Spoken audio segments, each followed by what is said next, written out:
put my faith on 100. Yeah, I trust in his plan. Now my pocket's on swole, blessings flowing like sand. Every step that I take, he's guiding my way. Turn my trials into trials, now I'm shouting hallelujah every day.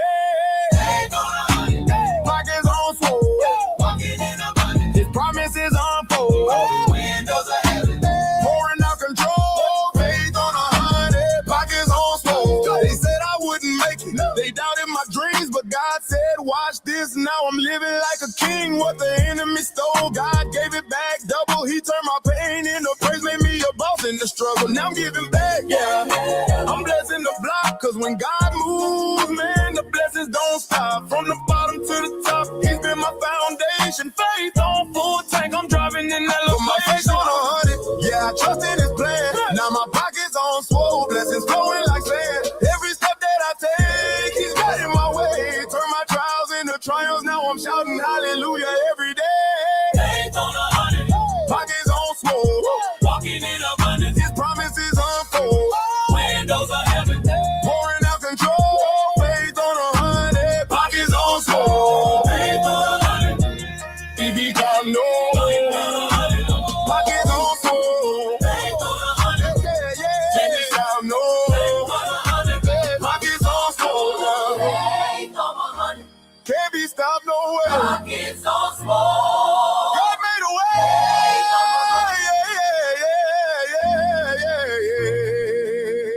The earth is the Lord's and the fullness thereof.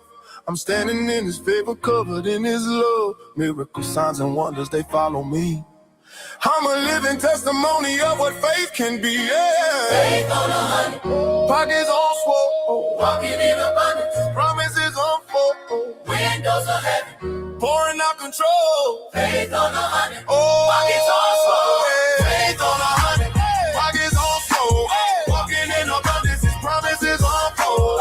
Windows of heaven, pouring out control. Faith on 100. Yeah, pockets with my faith on 100. Yeah, I trust in his plan. Now my pockets on swole, blessings flowing like sand. Every step that I take, he's guiding my way. Turn my trials into triumphs, now I'm shouting hallelujah every day. Faith on 100, can't be stopped no way.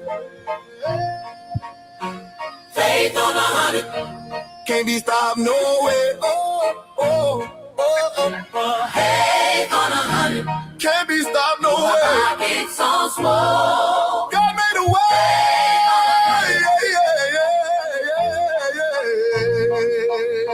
The earth is the Lord's and the fullness thereof. I'm standing in his favor, covered in his love. Miracles, signs, and wonders, they follow me. I'm a living testimony of what faith can be. Faith on 100, pockets on swole. Walking in abundance, his promises unfold. Windows of heaven, pouring out control. Faith on 100, pockets on swole. Faith on 100, can't be stopped no way. Can't be stopped no way. Oh, pockets on swole. What going on? What going on? We back with another one, man. Renewed gospel. You need to go. Subscribe right now. Faith on 100, pockets on swole. Pockets on swole. Hey, don't think they twisted. They fake now. They fake. Let me go ahead and put that out there. They fake. Yeah, I ain't got no money. Y'all can't come rob me now. This is fake. What that thing say? Copy. Copy. I gotta show you. That say copy. This just for inspiration, motivation purposes only. That's why it's sitting right here in front of the computer. That's all. That's all it is. Money man still working to get that money, man. I'm telling you, hit that like button, subscribe, and share, tell your friend about that money, man. You already know, because it is what it is. Jamel, what you keep writing these cryptos down, man? I'm writing them down, dang. But I ain't dark skinned anyway. I'm caramel. I'm like a Snickers bar.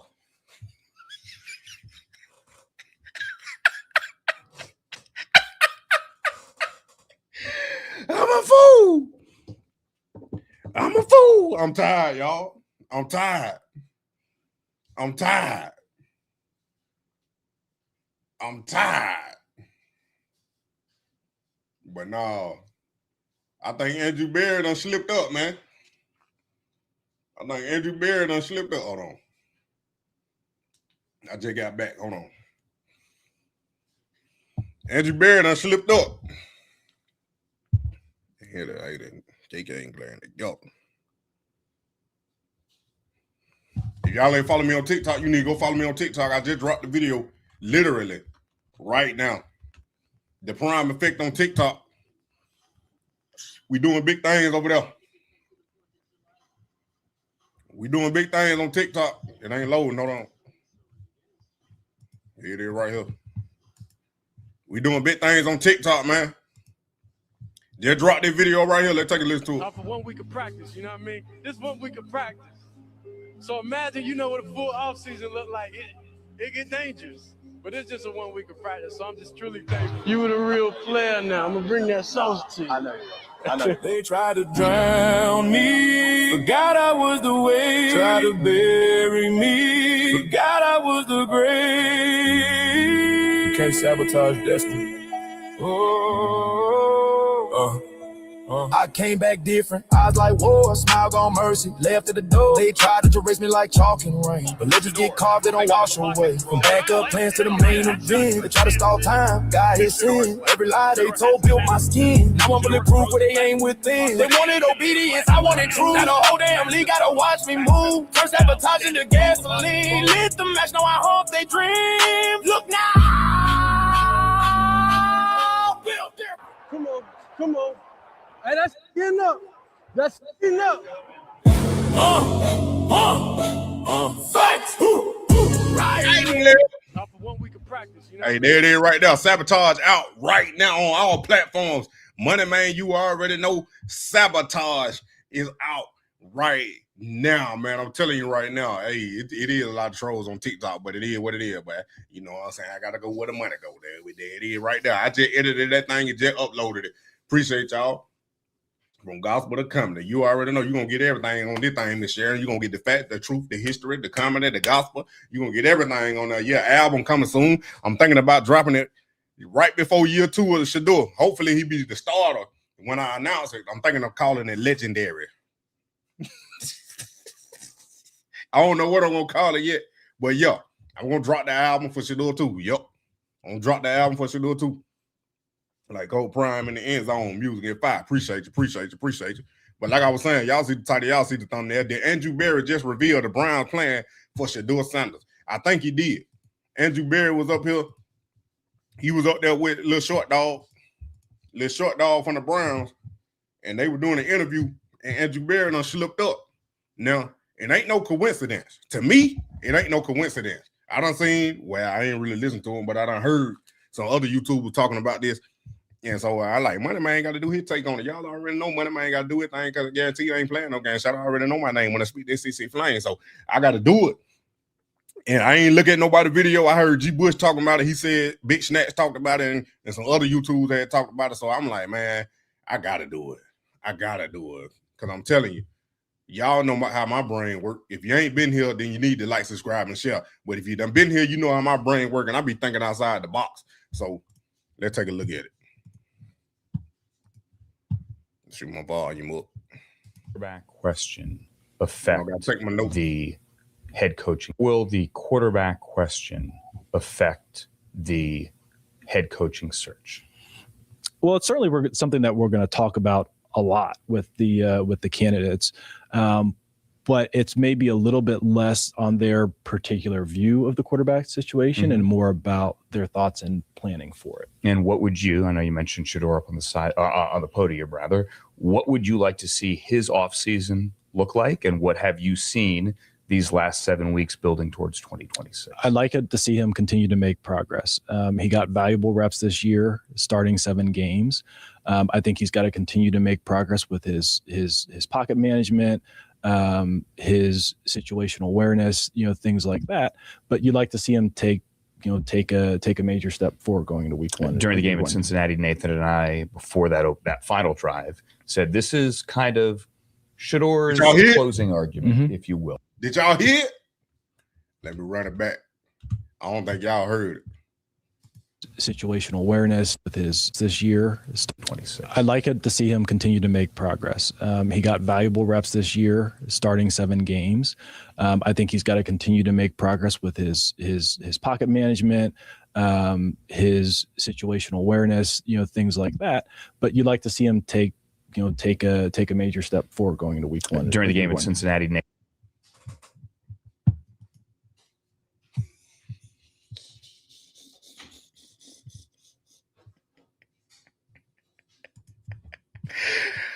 Man, I'm telling you, man, he confirming what I've been told y'all. I told y'all Andrew Berry was setting it up for Shedeur to be the franchise quarterback. He traded away Kenny Pickett. He traded away Joe Flacco. He forced Kevin Stefanski to play his card with Dylan Gabriel. As we know, if you watch my video from yesterday, the report came out and said Kevin Stefanski wanted to draft Dylan Gabriel. The owner, Jimmy Haslam, said Shedeur Sanders was an Andrew Berry pick. He said that months ago. I told y'all the longer they talk, the more they tell on themselves. I told y'all he's setting it up for Shedeur. That wasn't no slip up, bro. That was not a slip up. That was what he was actually thinking. Because you know how sometimes you be thinking something and then you might say the wrong thing. No, he wasn't trying to say that. He said the right thing. Going into week 1. Then what he said before that, y'all got to pay attention. That's why I be writing notes, man. That's why I be taking notes. So pay attention to what he said when he got asked about that's why I played that section before he talked about Shedeur. He said, what does the quarterback situation, does that affect the new coach coming in? Andrew didn't say, yeah, it does, or no, it doesn't. He said, it's less on the view of the quarterback, but they thoughts and the planning. If you didn't listen to the press conference when he said the reason why Kevin Stefanski got fired is because he wasn't developing in certain positions. And we already know the main position where he talking about was quarterback. You picked Dylan Gabriel. You had to play Dylan Gabriel before Shedeur because you had to make yourself right because you drafted him in the 3rd round. So you wasted a draft pick on Dylan Gabriel, drafted him in the 3rd round. Not saying they couldn't have drafted him, but not in the 3rd round. Then you didn't develop Shedeur. Let alone, I can go there and say he didn't even develop Dylan Gabriel. But Andrew Berry forced his hand by trading away Joe Flacco and Kenny Pickett. So he ain't had no choice but to play Dylan Gabriel because he couldn't play Shedeur over Dylan Gabriel. That's just my opinion. But he said it's more about less on the view of the quarterbacks, but the thoughts and the planning of the quarterback. So they're telling me just how I think outside the box. They're telling me that Andrew Berry ain't going to draft the quarterback. That's what they're telling me. Not drafting the quarterback if he want to look at the thoughts and the planning. Not the view on the quarterback that's already on the roster. What's your thoughts on Shedeur? What's your plan with Shedeur? That's how I proceeded. Now, y'all could have think something else. That's how I proceeded. Then he go on to say and talk about Shedeur before he said Shedeur going to be ready for week 1. Before he said Shedeur going to be ready for week 1, he said Shedeur can continue to make progress in pocket management and situation awareness. He got valuable reps in these 7 games. Valuable reps in these 7 games. He continued to make progress. So that means he liked what he seen. That means Andrew Berry liked what he seen. He been working on that pocket management. He ain't been doing that loop-de-loop. He been stepping up. He was stepping up in the pocket. He wasn't doing that loop-de-loop. Then the situation awareness is throwing that ball away. Getting the ball out fast, throwing the ball away, not taking sacks. Not holding on to the ball too long like they say he was doing. And the reason why he created that bad habit because Colorado ain't had no offensive line. And hell, the Browns ain't had no offensive line neither, so it just continued. So how you gonna break a bad habit if the same situation you in with the same situation you just left? That's like telling the drug addict to get clean and you keep giving the crack. How you gonna get clean? You telling him to straighten up, but you keep giving him the product. That don't make no sense. So, just like y'all saying in the chat, they need to draft the offensive line and the wide receiver. That's what they need to draft. Let's go ahead and see what else he say, because I ain't even watched the whole thing. Nathan and I, before that final drive, said, things like that. But you'd like to see him take a major step forward going into week one. During the game in Cincinnati, Nathan and I, before that final drive, said this is kind of Shedeur's closing argument, if you will, for 2026. How did you view it? Yeah, I thought it was a great. I'm sorry, for 2025. Yeah, I thought it was a great situation for him to be in, because you look in a game where he was scuffling. It wasn't one of his stronger games, certainly early on. It's like, hey, can we get settled and get the team in scoring position to win the game? And he was able to do that. And I think, look, you're not always going to have your fastball every week in the NFL. It's too hard. Defenses are too good. But the fact that he was able to do that and lead us on a scoring drive when we absolutely needed it, certainly a positive. Finally, you have a timetable in your head. I know you're going to find the right guy. That's the most important thing. But realistically, would you like to have something done before Mobile, before the Combine? What does that look like? I mean, yeah, I guess in a vacuum, you'd like to have Combine, certainly, obviously. But I'd say this, to me, it's more about hiring process and hiring the right person than the timing. I think you think about Indianapolis a couple years ago where they thought they were hiring Josh McDaniels. That changed at the last minute. They pivot to Frank Wright. I think that happened like right at the Combine. I think they went and won 11 games that year because they found the right individual. So we're not going to be bound by artificial time barriers. Obviously, like you'd like to have, adequate lead up time into some of the league events. But if we don't, it's more important to find the right person. I lied. Last thing, message to the fan.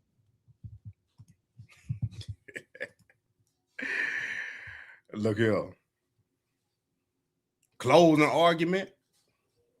It shouldn't even be an argument. Ain't nobody on that roster.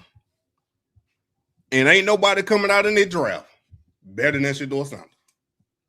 I'm just, if you watch Indiana play against Oregon, tell me what Mendoza did to win that game. Tell me what Mendoza did to win that game. I don't want to hear about he threw 5 touchdown passes. Come on now. That whole team as a totality is the reason why they at where they at. He was just the missing piece to take them over the top. They were like Saquon joining the Eagles. That's the only piece they was missing. Saquon took the Eagles over the top. They won and won the Super Bowl. Mendoza coming to Indiana, they about to win the national championship. I'm calling it. Because their defense is too good. And it ain't even, Miami ain't even got to stop Mendoza. They got to stop the running game. Miami got to stop the running game, and they got to tell Mendoza, go out here and beat me. That's what they got to do. That's the game plan, and that's the strategy. Stop the running game, make the Heisman Trophy winner, make the #1 overall pick, go out there and beat me for this national championship. Let's see, can he do it? Let's see, can he do it? If they make Indiana one-dimensional, if Miami defense come show up like they did in their first round, if they come up and show up and make the Indiana one-dimensional, we got a game. But I just think Indiana a little too strong. But closing argument, it ain't none. You already done gave up on Deshaun Watson. Dylan Gabriel done showed you who he really is. And Shedeur done showed you where he is and potentially could be if he get the right development, continue making progress, pocket management, and situational awareness. Because he was getting valuable reps in them 7 games. Then when we get the right coach, you see the Bears. Y'all said it, Caleb Williams. They came back and won that game with a second-year quarterback. I don't care that he went first overall. He a generational talent. That man got a right coach, and they developed him, and they believed in him from the jump. Just think about it. The Browns did the same thing with Shedeur. Even being drafted in the 5th round. If they would have believed in Shedeur, just like the Titans believe in Cam Ward from the beginning of the season up to now, ain't no telling where his development will be. Tony G said it. If you watch my video this morning, going viral, Tony G said it. But I'm telling you right now, they got to find the coach that believes in Shedeur. And if Andrew Berry saying going into week 1 with Shedeur Sanders, I think he already got that in mind and in play. But they just got to get a coach that believes it. Because it's too obvious now that you can have a bad coach and maybe even a bad GM if this coming up season don't play out right. Jacksonville, even though they just lost, they made it to the playoffs in year 1. The Bears was horrible. But year 1 of a new coach, they won to the 2nd round. The Texans, D'Amico Ryans only been there, what, 3 years now? 4? They was on the verge of not making the playoffs and turning their whole season around.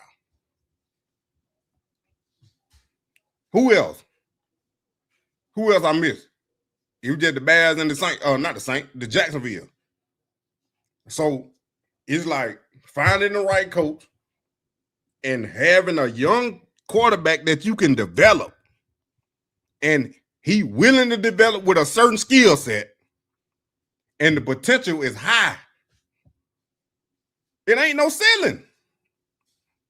It ain't no ceiling for Shedeur, plus who he know.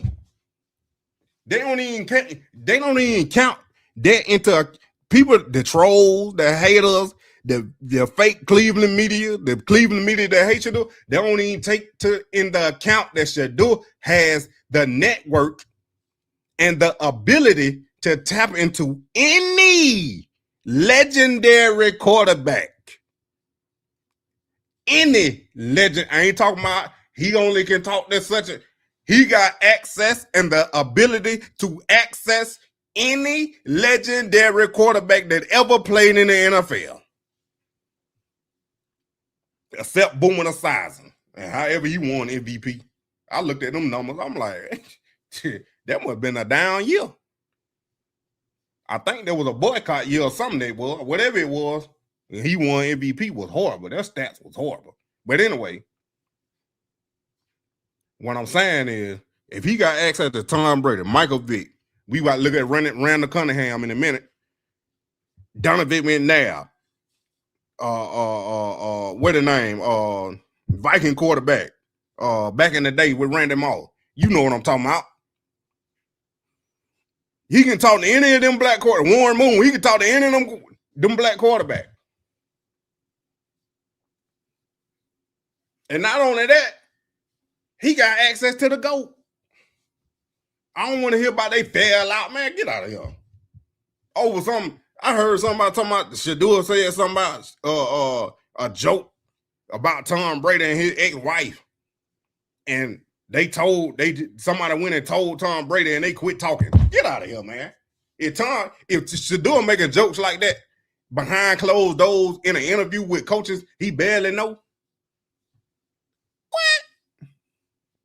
That man that had a camera in his face all his life. And you mean tell me you gonna joke with some random coaches that he just met about Tom Brady, ex-wife, like he know her?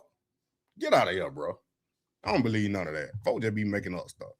But that's what I be talking about, though. Look at it last little bit. Fans would be what? My message to the fans is I lied. Lead up time into some of the league events. But if we don't, it's more important to find the right person. I lied. Last thing. Message to the fans. Don't lie now, Andrew. You got a Harvard degree. Fans would be what? My message to the fans is we know how difficult this year has been.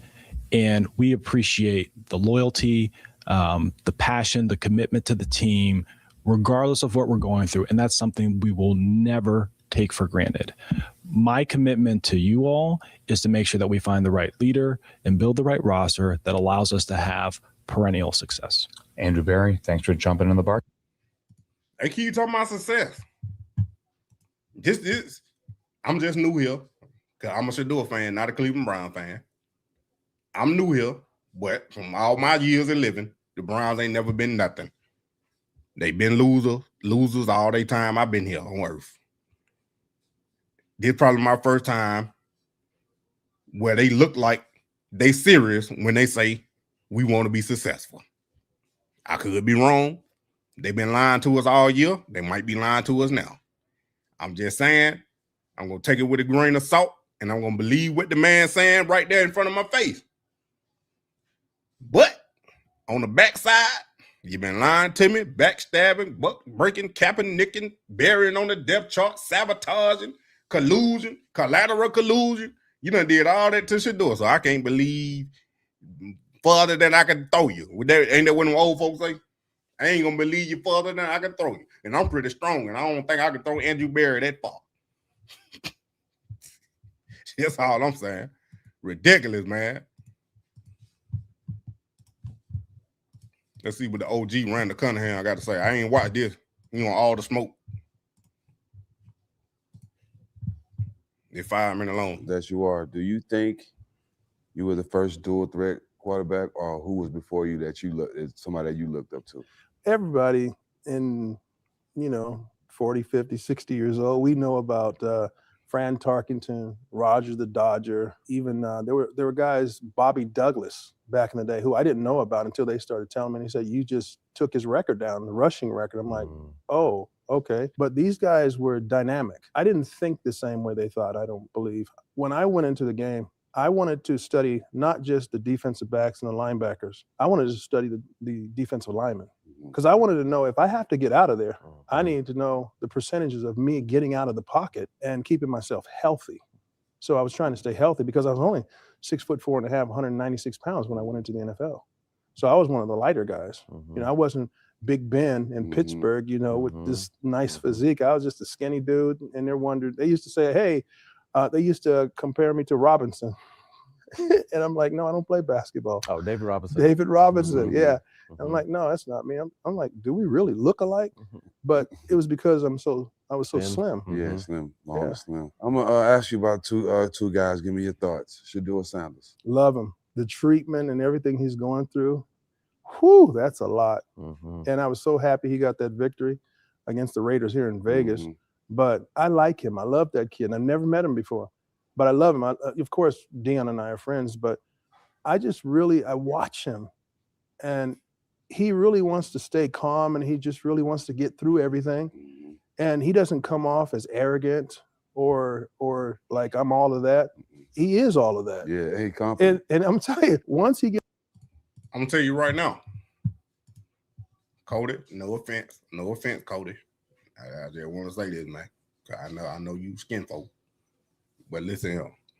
The only folk that were calling him arrogant, not humble, cocky, were the folk that don't understand. You can't understand what it means to be a black man if you ain't never been one. Just like I can't understand how it is to be a white man. I ain't never been one. So when you calling somebody this or that, that don't mean it's right. Just because you think that and you think a certain way, that don't mean that what it is. And that don't mean just because he wear chains, he flashy, he talk confident, that don't mean he cocky and need to be humble. Like I told y'all before, who made up this stereotype of what a quarterback's supposed to look like? Whoever made that up didn't have black quarterbacks in mind, and didn't have the point to where black quarterbacks might be the majority in the league because they weren't smart enough. That was the thing. Black folk, period, weren't smart enough. That's what they kept telling us. That's what they kept telling the world. That's what they kept telling us. And so you hear it so many times, and ain't nobody telling you different. You're going to start to believe it. But I see the traffic light, the refrigerator, the air conditioner, the hair comb,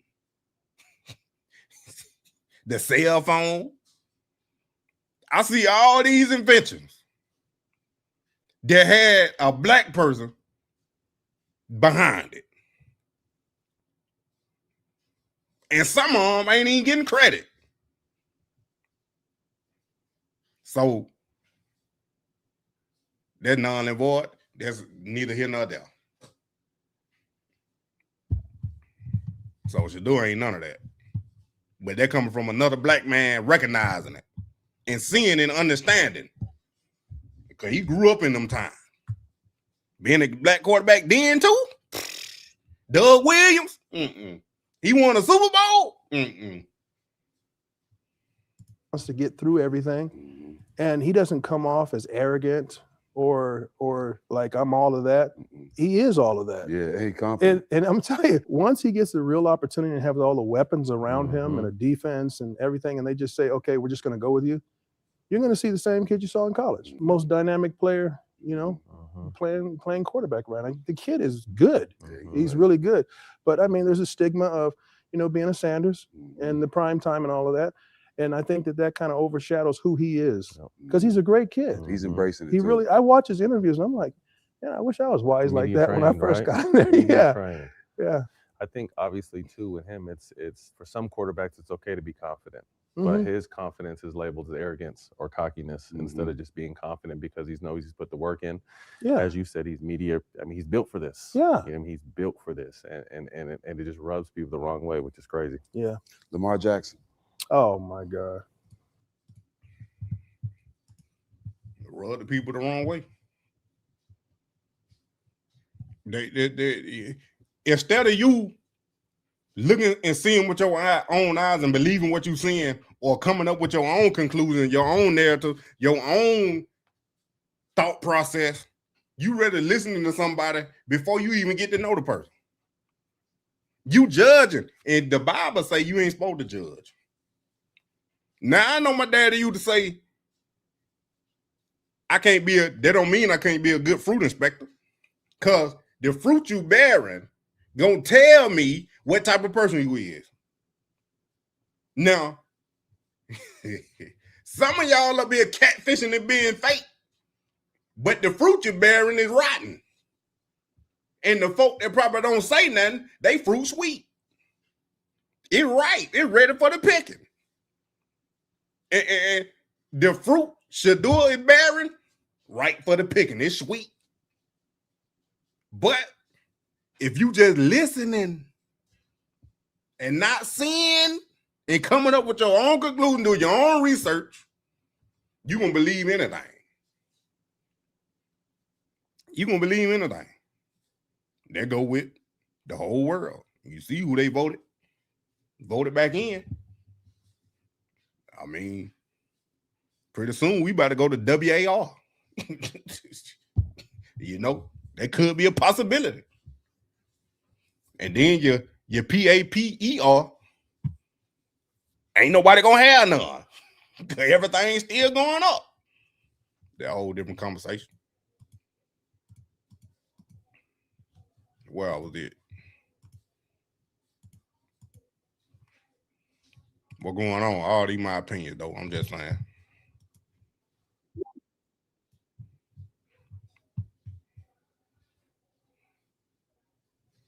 I ain't playing that one perfect time. What that clip here? Tony G right here. He done said about the demand for Coach Jim Harbaugh. John Harbaugh. I said Jim. $10 million. John Harbaugh requirements to come to the Cleveland Browns is $20 million per year, $10 million staff budget, a total authority over the roster, and would like to select his own GM. I don't know how true this is, but we about to see. I talked to a league insider who speculates.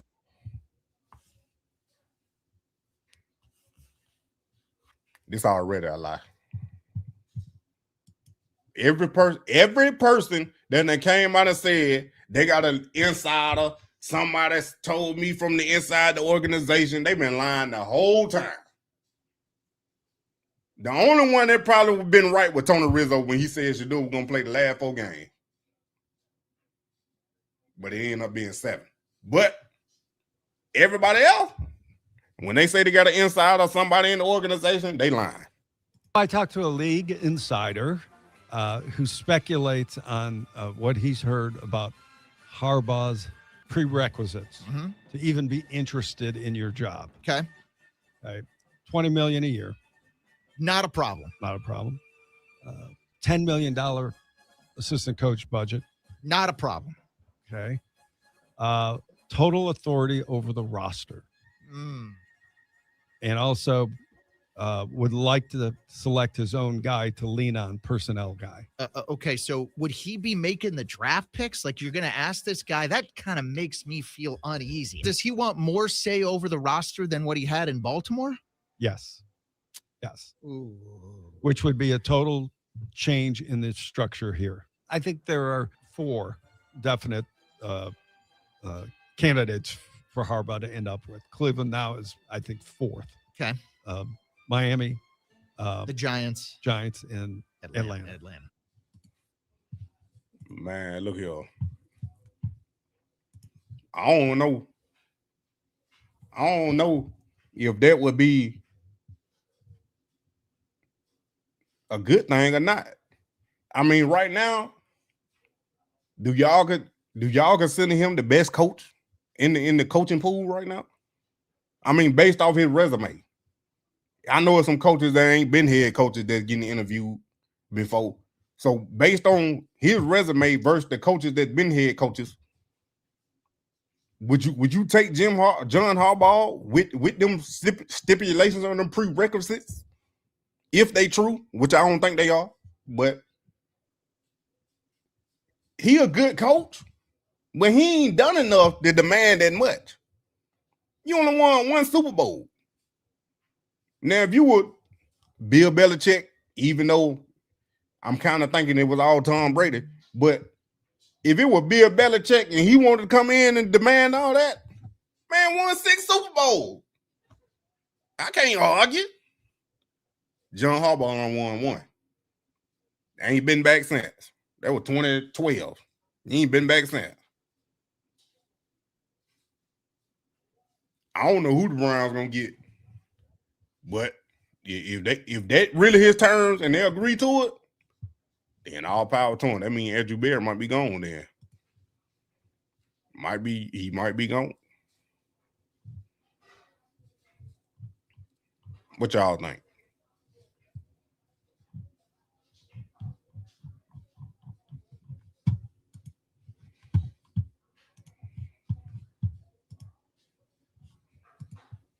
Let's look at this video right here and see what they think.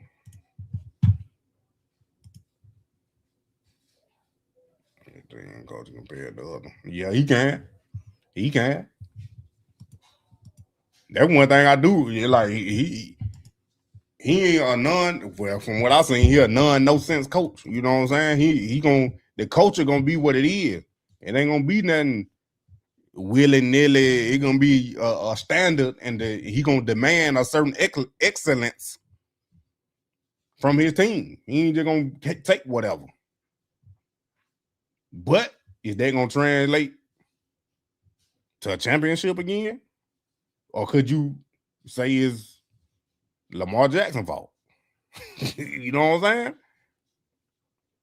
Could you say it's Lamar Jackson's fault? They ain't get over the top.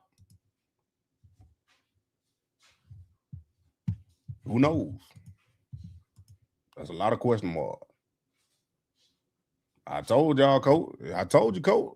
When somebody say they got an insider, they been lying. They be lying. Let's see what their videos say. Is the guy that most Browns fans want to be the next coach, or at least hoping will be the next coach. Longtime Browns beat reporter Tony Grossi on Harbaugh's requirements for his next head coaching gig. I talked to a league insider who speculates on what he's heard about Harbaugh's prerequisites to even be interested in your job. Okay. Right. $20 million a year. Not a problem. Not a problem. $10 million assistant coach budget. Not a problem. Okay. Total authority over the roster. And also would like to select his own guy to lean on, personnel guy. Okay, so would he be making the draft picks? Like, you're going to ask this guy? That kind of makes me feel uneasy. Does he want more say over the roster than what he had in Baltimore? Yes. Ooh. Which would be a total change in the structure here. I think there are 4 definite candidates for Harbaugh to end up with. Cleveland now is, I think, 4th. Okay. Miami, the Giants, and Atlanta. I think that's a fair way of looking at the likelihood that Harbaugh could be here. And again, it'll be interesting to see how that plays out. Again, Jim Harbaugh won't do any interviews, won't be announcing who he's going to talk to until next week. I want to tell you right now, I think Andrew Berry, I think they make a head coaching decision before the end of the month. That's just my opinion. I think they fire their coach sooner than later, because the way that Jimmy Haslam was talking and the way Andrew Berry talking, they want the head coach to be on a lot of these decisions they want to make, or at least running by them what they trying to do with the team, the roster, and the draft. If they're gonna draft the quarterback or not. What's your plan with Shedeur? Who else you looking at? We about to build around Shedeur. Who we need to draft with this 6th overall pick and this 20 whatever pick? Since Jacksonville out now. Who you want? Who you thinking? This what we got. They got to go through all these. Let's see your playbook. What type of play you trying to run? Hope it ain't no high school offense. Is we gonna keep Jim Schwartz? Is we gonna keep Tommy Reese? Like, they got all these questions. What you want to do with Deshaun Watson? What you want to do with Dylan Gabriel? They got all these questions. So the sooner they get a coach, the better they be. And hopefully it don't be no quarterback competition again. Hopefully it don't. Well, let's take a look at this. My last video right here. Appreciate y'all. But Shedeur more talent than a 5th round pick. Can't commit to him as a franchise quarterback yet. Now, this dude on the left, y'all already know I don't like him. By the way, go after, did they get rid of Andrew Berry? So you and I and a lot of people believe that they're not in Super Bowl window number 2. They clearly believe they are in Super Bowl window number 2. They didn't get rid of Andrew Berry. That's not a complete reset. I think there's no doubt, like, the anticipation at the start of the year, every September, of the first game. That's the most fun Browns fans get to have. Yeah. Then there's the wins. The wins are awesome. There's not many of them, but when you actually win a game, just ask anybody that saw the Steelers game, live, how much they enjoyed that. You were in the 537 section. You weren't. Where do you put coaching search? Like, you've gotten rid of the coach that's been bad for 2 years, so we don't have to have those arguments anymore. Like, should they fire him? We're done with that. Do you find First of all, Kevin ain't won nothing. Going to the playoffs ain't an accomplishment. The ultimate goal is to win the Super Bowl. If you ain't competing to win a Super Bowl, you ain't did nothing. excitement in what's ahead? What's behind door number 3? What's inside the box? Well, yeah, when John Harbaugh got fired, yeah, I was very excited. But it's mostly in the minutia of our own thoughts and our own beliefs and a little bit of excitement, but mostly tedium. Yeah, and look, we're going to be, hanging on every word of any of the newsbreakers, any of the job interviews like today. It's going to be Jim Schwartz, Tommy Reese. They are doing the interviews in Berea. This is happening today, by the way? Yes, I believe they are happening today, according to Mary Kay. I wish Jim Schwartz got his own day. Right. I do wonder about that. Like the New Year's Day interview of Greg Williams. Greg Williams. Like, I wonder how Jim Schwartz feels about all of this. Like, he was clearly already seeing some defensive minds that were being interviewed. And is Jim Schwartz thinking, is that to work on my staff? Or what would that be? Does Jim Schwartz even think he has a lead in the clubhouse right now? Or is he like, Do I even want to be here? Do I want to try to get a head coaching interview somewhere else? 59 years old. Tell them exactly what you think. If they don't hire you, fine. See, this is the thing about the Browns, man, is that you're 59. You made a lot of money in the business. If they don't hire a lot you, of money. Yeah. First off, you are still contractually obligated to them until the end of 2026. By the way, I mean he's making 7 figures, right? Yes, he's making a hell of a lot of money. So you continue to make good money. Tell them exactly what you think. What are they going to do? Yeah. What are they going to do? Fire you and you go to another place and you make the fans upset? Like there's nothing they can do. So I don't think that this is any. We look at these interviews in a different way. Like there will be other opportunities for Jim Schwartz. There'll be other opportunities, obviously, for Tommy Rees, for crying out loud. Tell them exactly what you think. And if it's the right thing, then it's the right fit. The If not, then opportunities thing I do question, because I thought after they went to the playoffs 2 years ago, I thought Jim Schwartz was going to be getting head coaching interviews. And he hasn't. He didn't get one. And he didn't. Has his name been mentioned at all since? Not really. And it's tougher for defensive coordinators in these hiring cycles. I mean, Brian Flores is the guy, and he's controversial, and he has a checkered past, and he kind of ratted on an owner, and there's been a lawsuit with the NFL, but he's been so good that he's going to get interviews. He is going to get interviews. Jim Schwartz, I don't know. So the other opportunities thing, I'm not positive on Schwartz. I mean, I already saw like there was a piece in Detroit. Like, can we get Schwartz back here as a defensive mind? So I don't know what the future is for him, because some people thought once Stefanski got fired, that was it. Schwartz was going to get bounced because the new coach, if you had a strong candidate come in, they would want their own defensive guy that they've either worked with before or promised a gig with, because I know we are looking at it going, we have one of the preeminent defenses. Why would you want to lose Jim Schwartz on a staff? But I guarantee there's some people who are like, they have Myles Garrett. How can you not coordinate a defense with Myles Garrett in his prime, chasing sack records and chasing tackles for loss records? Before, I mean, Joe Woods, people had, I myself had problems with Joe Woods before. I mean, he's been here 9 years. Well, he's here. They're number one overall. Just how many things? I mean, they had it lined up at realistic names. You can Curry in and all the other big. I don't think he'd want to come here. I think that there's. Do I say that right?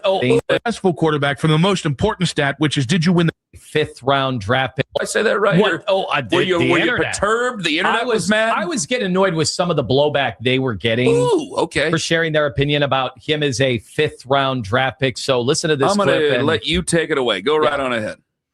He was actually a much more successful quarterback from the most important stat, which is, did you win the damn game or not, than any of the other quarterbacks that played this year.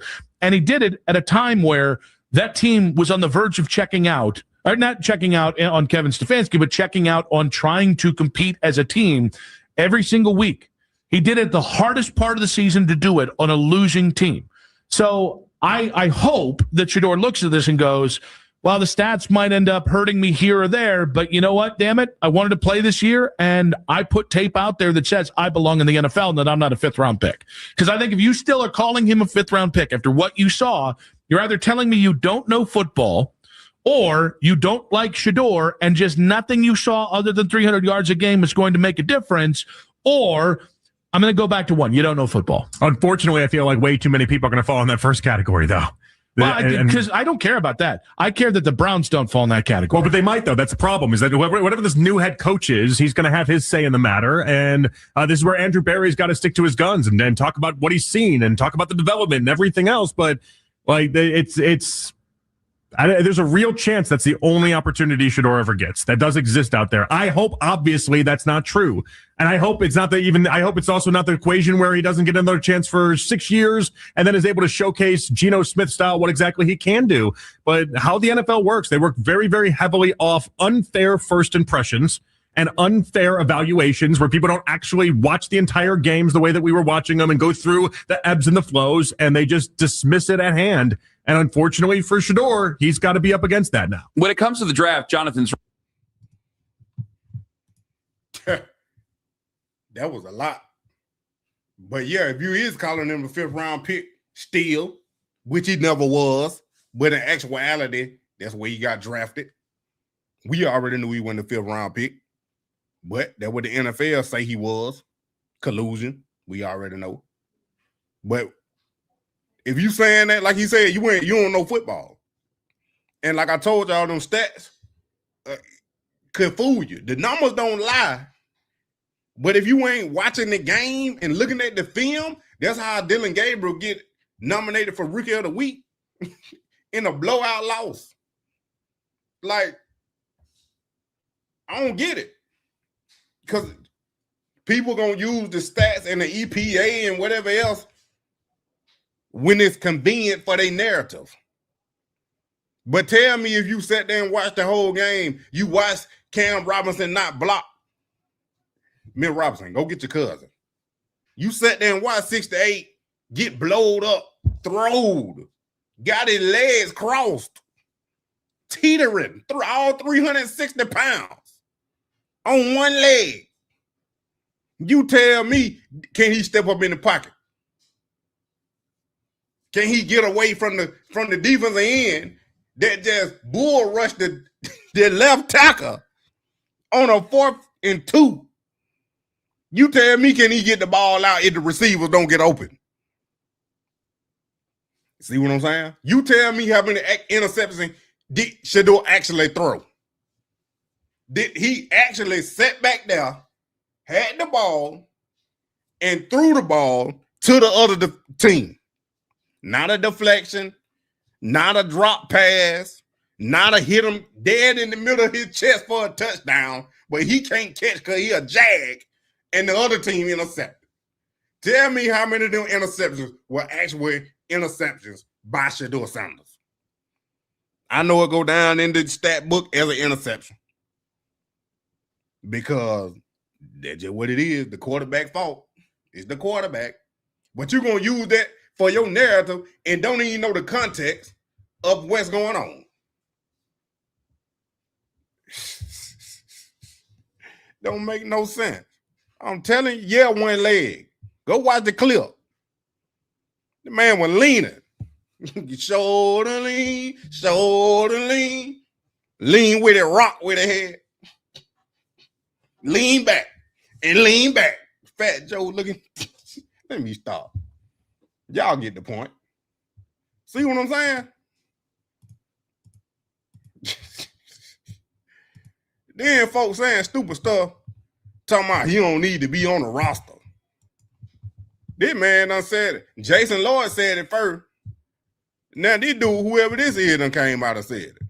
Dan is on the phone. Dan, good morning. Happy New Year to you, man. Welcome. Hey, Happy New Year, guys. Thanks for having me on. What's your thought process of the Cleveland Browns? You know, the guy, they have interviewed Jim Schwartz, Tommy Rees so far. They've interviewed Dirty and Pitcher, and they're going to interview Todd Monken today. Any of those guys float your boat? You know, I'm kind of intrigued by some of the younger guys. Like Dirty is interesting.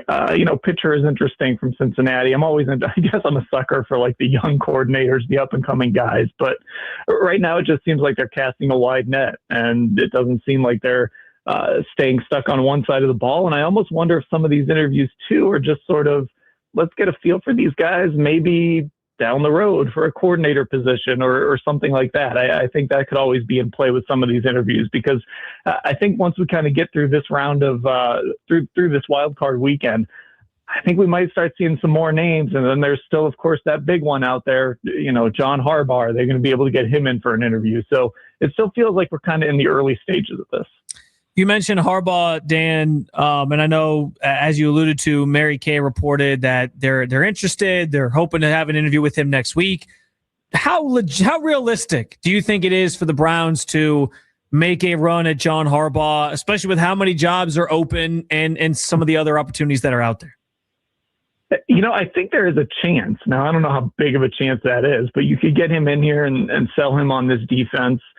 Maybe sell him on, you know, the pieces you have to maybe build up this offense a little bit. I do think it's interesting that, you know, when you hear the Harbaugh name, of course, you kind of think, you know, hardcore like football guy, but he just came from Baltimore, and they're kind of right up there with the Browns when it comes to, you know, data and analytics. So he's familiar with kind of all of that stuff. So, you know, I think there's a chance. And of course, there's the Ohio connection, which is interesting as well. Now, a lot of it depends on, you know, how much would he want to be in New York? Or what if some other job opens up? Let's say Buffalo loses and that job opens up. Suddenly that would become, I'd imagine, really intriguing for him, because there aren't many ready-made, like you can go and win a Super Bowl jobs that come open. for a guy like John Harbaugh. So I think there's a chance. I'm not going to go too crazy and say it's going to happen, but you get him in the building, you let Jimmy kind of open that checkbook up a little bit and entice him with a really nice salary. Come home, look at this defense. I think you could at least get him interested. Dan, do you trust Andrew Berry to be able to make the right hire to turn this thing around for the Cleveland Browns? I don't know how much I do, just because we've never seen him really do it. Now, he was interested in Kevin Stefanski back in 2019. Of course, they ultimately hired him in 2020. Andrew wasn't back yet when they hired Kevin. They hired Kevin first. So, look, I understand. Obviously, it didn't end well, but they got 6 years out of Kevin, 2 playoff appearances. That certainly was a good choice, relative to the success the Browns have had since they came back. But not really knowing exactly Andrew's approach to this because we've never seen him do it. I don't know how much just blind trust you can put that he's going to get this right. Now, that doesn't mean that he won't, and that doesn't mean that I don't think he can. It's just we don't know. So it's hard for me to just put my blind faith in him and say, yep, Andrew's going to nail this hire. Well, Dan, what I to elaborate on that a little bit more, the thing that I also find interesting is, he talked so much on Monday about, the head coach GM relationship is a marriage, and you guys got to fight together and all these different things. And so when I hear that, like, I wonder if it's a guy who's going to basically make the hire that he thinks is the best fit for like him and what he's thinking, or if he's actually going to legitimately go out and be like, yeah, this guy and I might not mesh perfectly, but he's the best coach that's out here on the market. And that's kind of the thing that I worry about with Andrew, because like you said, we just don't know. Yeah, right. It's kind of that. This is going to sound like a very Andrew thing to say. It's like finding that thought partner. It seems like that's kind of what he's after. And I'm with you. I don't know if that's necessarily the right thing. Like, obviously, you don't want it to be, like a Ray Farmer, Mike Pettin situation where those two just, it was oil and water. Like, it wasn't going to work between those two. But it's okay to have a little tension between the front office and the coaching staff. It doesn't always have to be, sitting around the campfire singing Kumbaya. Like, there can be, there can be some back and forth. There can be some disagreement as long as you're able to make that work. So, if he's just kind of out there looking for a guy that sees the game and thinks about the game the same way as him, if that's not the absolute best candidate available that would come here, then I think that's the wrong approach. Dan, do you have somebody that is at the top of your wish list? If so, who is that person and why? Well, is it too easy to just, man, I don't know. That's a really interesting one. Now, I don't know, just because of that relationship with Kevin Stefanski, with the Kubiak family, and know what we Dan Lobby, Cleveland.com, joining us on the Make It Right, Call Kyle Wright hotline. Dan, I want to get away from the coaching conversation for a second. And I know that a lot of what happens, especially on the offensive side of the ball, and I have not watched it. That's why it's taking so long to find it. Appreciate y'all with being patient. that quarterback is going to be dependent on who the coach is. But as you sit here today, we know what Shedeur sort of showed us in the 7-game sample size. We know Deshaun is more than likely going to be part of this roster. Andrew kind of gave credence to that on Monday as well. What do you think this quarterback room looks like by the time we get through maybe free agency and then maybe even beyond that after the draft? How do you think this quarterback room ends up being sort of constructed going into next year? Well, I would imagine they're going to look for a veteran.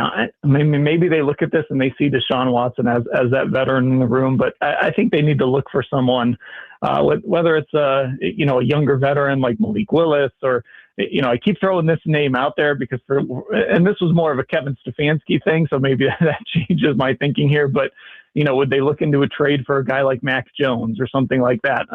Trying to find that veteran that we've seen in the NFL, guys who have sort of been thrown aside, and then they're able to kind of revive their careers when they're put in a decent system. Again, with that defense on the other side of the ball, you don't have to do too much. So I think that's one of the things they need to do is, kind of figure out what they want to do with a veteran in that room. I don't think you can go into next year, like you could say, hey, Shedeur Sanders is going to be able to compete and he's going to be in the mix maybe. But I don't think you can go into next year with any sort of plan with him as your quarterback one. And then, of course, with this draft, we just don't know what it's going to look like. I mean, Earl, I heard you talking about Dante Moore when I first got on here. I need to know your reasoning, bro. Cause I'm good. I'm up for a good argument. But if you just saying that and don't give me no reason, that sounds like you just don't like Shedeur. That ain't giving me a legit reason why you think Shedeur shouldn't be the QB1. After everything you done seen and the potential, if he get the right coach and get developed and they believe in him, tell me a real reason. Because I told y'all, I don't know the money and all the financial all the way up. But what I had seen, they ain't got no money to sign a veteran quarterback. And if they trade Deshaun, I don't know what kind of dead cap or what gonna happen with their salary. Unless they pay half of it or the other team take it all, I don't know. So signing a vet, even Malik Willis, like I'm rooting for the dude, but he ain't did nothing in the league yet. So how you gonna sign him in just for a competition? Like why we gotta have a competition? Why it always gotta be a competition? Because clearly you see it didn't work the first time. Then you gonna do it again? And then you gonna go back to Shedeur again. Man, look, I prefer Deshaun Watson too. He already on the roster. You paying him all that money. He was playing at the MVP level before he got to Kevin Stefanski. Because Kevin Stefanski can't never develop a quarterback. So he had 13, 14 of them in 6 years. So, yeah. You know, and I agree with you. Like, there's no urgency for him to necessarily come out because of NIL, and he might actually benefit from going back for another year and eventually make more money down the road when he signs that second contract. So, you know, the draft landscape, I think, really kind of shakes this up. The fact that they're sitting at number 6 overall makes it difficult. So I just think it's important to kind of familiarize yourself with some veterans out there that, you know, maybe our backups now, but might get opportunities here. You know, Dan, to wrap this up, it was more of I had a question, but you kind of answered my next question. I'll just wrap this up with a statement. You know, I'm thinking along the lines of you, and I've been thinking this way. It's Mendoza versus the field. Because even if the Browns were sitting at number 2, I still don't think that Dante Moore or Ty Simpson is truly ready to be an NFL quarterback when you consider the situations of the teams that they will be going to. These are teams that's either going to be changing the head coach, or you can't say that they have a stabilized quarterback room to help a young quarterback like that grow and develop, especially 2 young men that have 1 year as a starter. It just never made sense to me. So, hey, I'm gonna tell y'all something. I ain't gonna lie to you. I wouldn't be mad at Dante Moore stayed another year. Even with him being projected this high, that don't mean he's gonna go that high. But if Mendoza projected to be the number 1 overall pick, and I want to have the chance to be the number 1 overall pick, plus make more money in a situation where I know I'm gonna be the starter and the team believe in me, and potentially could stay 2 more years, I take it. Because nowadays, it ain't no rush to leave college no more. Back then, before NIL, you weren't getting paid. So you wanted to get to NFL fast as possible. Nowadays, look, I'm going to have the best offensive line I'm ever going to have playing at Oregon. I'm going to have the most money as a college student and probably don't even go to class. I ain't going to have no other responsibilities besides wake up, go to coach office. He gonna baby me. He gonna teach me what I need to know. Ain't gonna be no sabotage. Ain't gonna be no bearing on the depth chart. I ain't gotta worry about Myles Garrett. So what I'm saying is he ain't declared yet. Everybody just assuming. So what if Dante Moore don't come out? Then the Browns really can't draft a quarterback. Unless you, like they say, gonna go get Ty Simpson. But look here. Man, nowadays, these boys staying in college. They doing 6, 7, 8 years. They ain't coming out.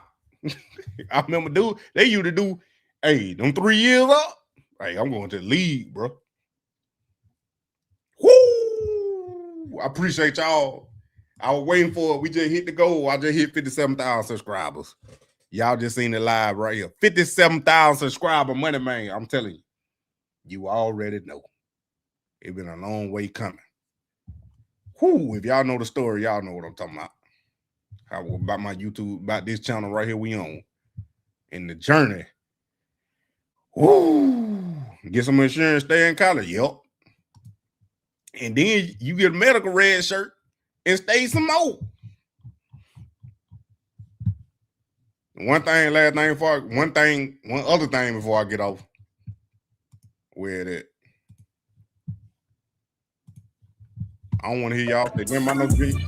I don't want to hear nothing about Jimmy Horn no more. I don't want to hear nothing about Jimmy Horn no more. Yeah, NIL a whole different issue. I don't want to hear nothing about Jimmy Horn no more.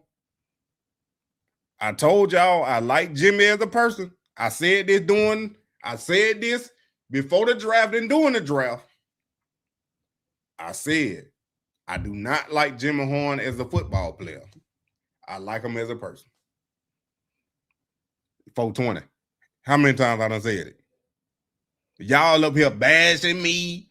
Y'all, when you don't like Jimmy? No, I don't. He didn't show nothing at Colorado. I ain't even think he should have been drafted. Football, not personal. Football Jimmy. That's all I'm saying. He wasn't making enough plays at Colorado for me. So, I don't feel bad. You in the NFL now, big dog. You ain't no rookie no more. You supposed to make them plays. Now, on the other end right here, Colorado, we're going to touch on them for a minute before I won't end up doing a whole live stream just talking about Colorado on Co-Prime. But like I told y'all the last time, I'm looking at these transfers, these the one transferred in right here. I'm looking at these players, and it really ain't no big names. Like they ain't going after no big fish. And I ain't gonna say I don't like it, and I ain't gonna say I do like it. All I'm gonna say is hopefully these boys is hungry and they ready to play. I can't find that clip of Co-Prime where he said who we recruiting is. They ain't coming here for no money. They coming here to play ball and to learn and to get I guess boy good. Boo Carter, I guess he good. But yeah, they coming to learn and they coming to make it to the NFL. So hopefully these dudes, I'm gonna stroll a little slow.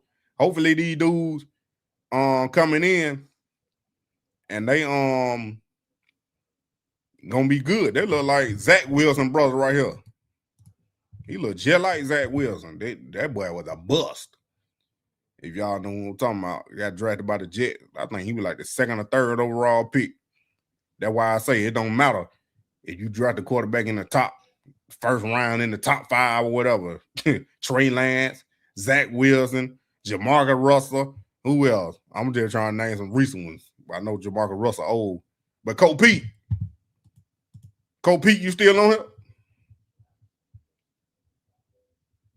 I ain't slipping on CU. I said I ain't investing. I ain't getting my hopes up like I did with K Salt and he catfished me. That's what I'm saying. I ain't trying to get my hopes up so high. I believe in Colorado and Co-Prime, but I'm saying I ain't getting my hopes up with these players, and I don't know. I ain't watch no film, and I was listening to B Watts, and some of y'all on here talking about this player good, that player good, this player this player that. I don't want to hear none of that. I want to see it with my own 2 eyes when they play their first game in Atlanta, because I'm planning on being in the stands. Cole Pete, is this Cole Dunn's brother? This Cole Dunn brother, Cole Pete. Cause I know he said he played at App State, and he did. He went to Stockbridge, and he played D-line. He went to App State.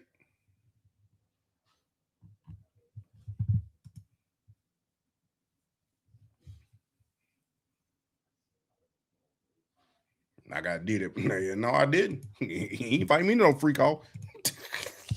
Well, you better stop. He ain't invite me to no free call. I got catfish. I ain't did it. I was on there with Neve. Neve up there came to the house, knocked on the door. I'm out there with him. Knocked on the door.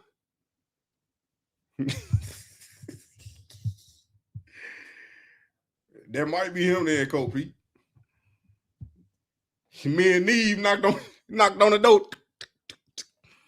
K Salt answered the door. Is the real K Salt here? Where the Liberty K Salt? Yo, he missing. They need to put an APB or a child alert or a missing child, a missing person alert. They need to do something. They need to go find them. Man, you trying to be funny. But no, they need to go find K Salt, boy. He gonna be working with me. I'll tell you that. They did, Kobe. I ain't even look at him that hard. Sure do. He do.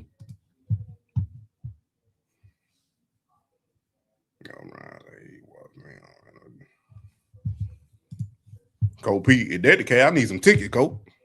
I need some tickets to Colorado, Coach. Oh, yeah, I want to show y'all this.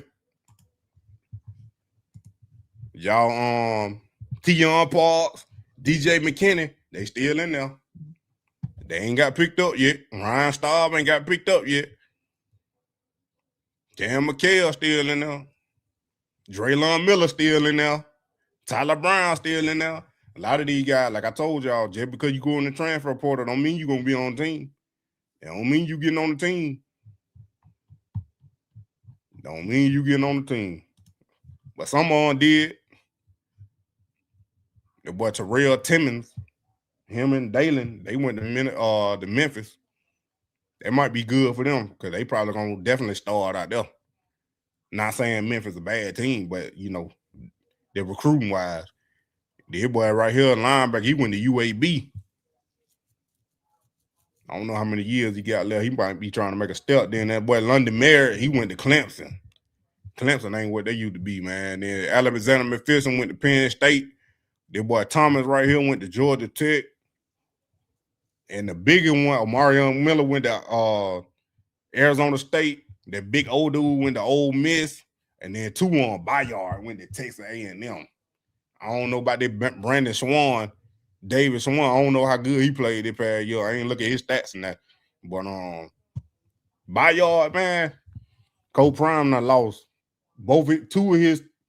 three of his top defensive players from the year before to SEC teams. I don't know if that's a good thing or a bad thing. Because if they leaving Colorado to go SEC, that means they probably pretty good.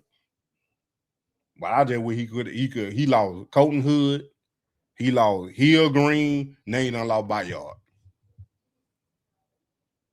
Corey Phillip, oh yeah, he did go over there. Well, I ain't know where he had went, but I knew he had left. But yeah, so we're gonna keep an eye on that. Yeah, that is Zach Wilson, brother. Tech boy, look, just like him.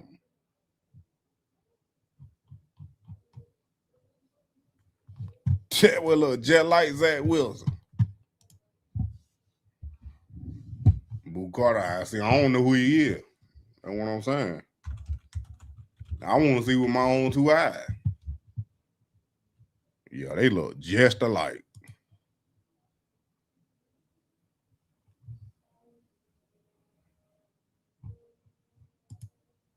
Wow. Them boys look just alike.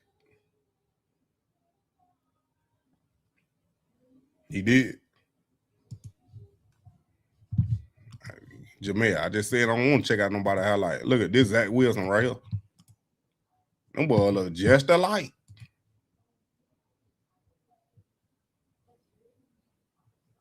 That's crazy. These parents spit both of them out. Twins. Years later. Anyway. See what I'm talking about, Jamel? I don't want to believe that. I don't want to believe none of that. Yo, Jets, sorry. They definitely wasted that draft pick.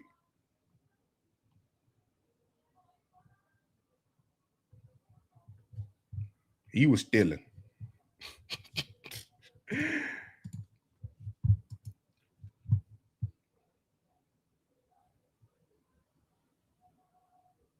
He did. I ain't even know. Yeah, the Utah got blowed out that game, so that's probably why I ain't pay attention.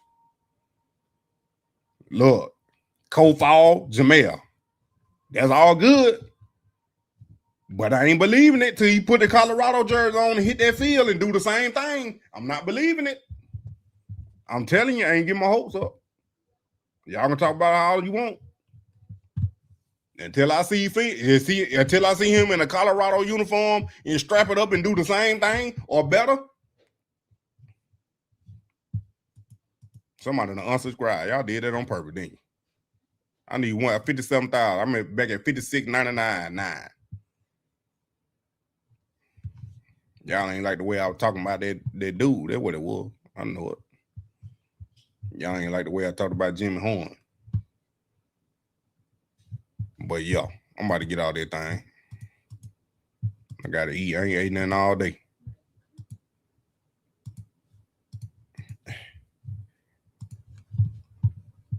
But yeah, don't forget Renewed Gospel. Faith on 100, Pockets on Swole. Dropped yesterday. We're gonna drop another one today. Later on, a Savage and Terry YouTube. Go to my community post. The link is there. You'll see us with the Disney with Goofy. We'll be there with Goofy. And then y'all just click on the more and hit the link. And then go watch that video. Go subscribe to that channel, the little couple channel, little trip. I'm about to upload the Miami trip. Yeah, we seen P. Diddy, Jamel. And we did not go to no freak off. So yeah, I'm about to upload that video tonight. So y'all go subscribe over there. And like I always, the Cash App scrolling at the bottom. A lot of y'all don't like to donate. Y'all got tight pockets. I understand. But TikTok, follow me on TikTok, The Prime Effect. We just dropped the video over there for Sabotage. You can go download it, stream it everywhere on all platforms. Just type in Money Man, you already know. Sabotage. Money Man, you already know is one word. No space in between. It's the same as this channel. And then y'all can go subscribe to my music channel on YouTube, which is Money Man, you already know. So yeah. I ain't getting my rent yet. Check your look. I don't know what you talking about. I'll check it though. But yeah, appreciate y'all for coming. Hit that like button, subscribe, and share. Tell your friend about that Money Man, you already know it is what it is. We can practice. So imagine you know what a full offseason look like. It get dangerous. But it's just a 1 week of practice. So I'm just truly thankful. You were the real player now. I'm gonna bring that sauce to you. I know you. They tried to drown me, forgot I was the way. Tried to bury me, forgot I was the grave. You can't sabotage destiny. I came back different. I was like, whoa, a smile gone mercy. Left at the door. They tried to erase me like chalk and rain. But legends get carved, they don't wash away. From backup plans to the main event. They try to stall time, God his sin. Every lie they told built my skin. Now I'm bulletproof, but they ain't within. They wanted obedience, I wanted truth. Now the whole damn league gotta watch me move. Turn sabotage into gasoline. Lit the match, now I hope they dream. Look now. Come on, come on. Hey, that's getting up. That's getting up. Fight. Right. Yeah. Let's go. Faith on 100. Pockets on swole. Ain't no limits when you walking with the Lord. I was down to my legs, had nothing but my prayers. Felt like the world was heavy. I was drowning in despair. But then I heard a whisper, child, you're not alone. God flipped the script, now I'm seated on the throne. You see, it wasn't luck, nah, it was his grace. He opened up the heaven, now I'm living in this place. Favor on favor, it keeps on stacking high. When you trust the process, watch your blessings multiply. I put my faith on 100, yeah, I trust in his plan. Now my pockets on swole, blessings flowing like sand. Every step that I take, he's guiding my way. Turn my trials into trials, now I'm shouting hallelujah every day. Pockets on swole, his promises unfold.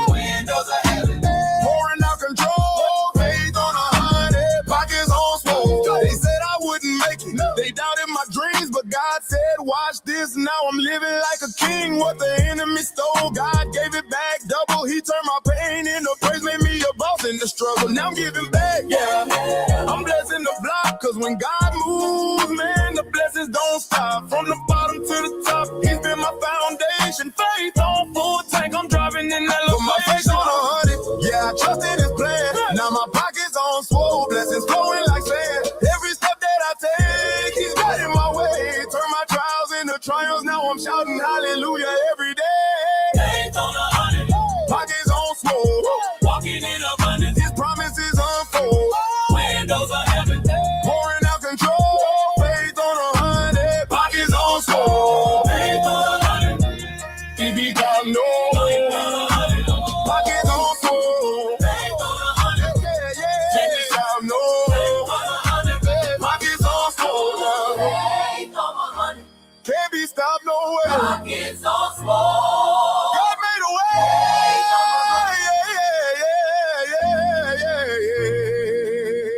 The earth is the Lord's and the fullness thereof. I'm standing in his